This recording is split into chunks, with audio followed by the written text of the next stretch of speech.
कोमल बदनिया के नसल रात भर मजा लेके राजा एक अलंगना बकसल कि मोर सरिया कमरिया से खुलल ये राजा की आय हाय अकबारी में रहल तू झूलल राजा जी आय हाय कापे लागल जियावा जब नथियावा टूटल रह जाऊ कापे लागल जियावा जब नथियावा टूटल रह जाऊ भोरा वाले कोरावा सुतनी भोरा वाले कोरावा सुतनी दादा दिया उठल रह जाऊ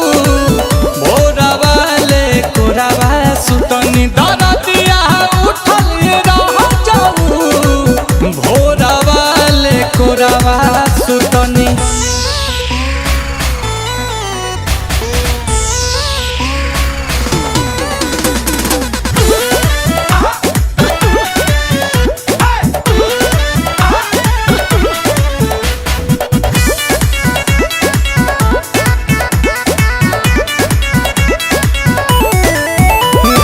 खेल गईल खेला बेटी कोट से मरतानी हम कमरिया के चोट से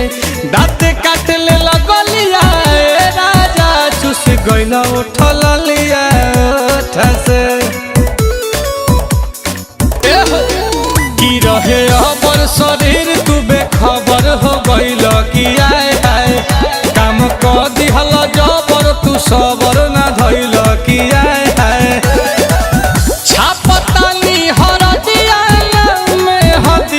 छूटल रह जाबू छापतानी हरदिया में हदिया छूटल रह जाबू भोरा वाले कोरावा सुतनी भोरा वाले कोरावा सुतनी दादा दिया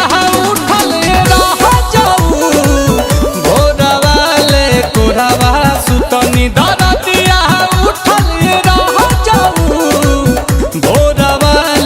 कोरावा सुतनी भोरा वाले कोरावा सुतनी।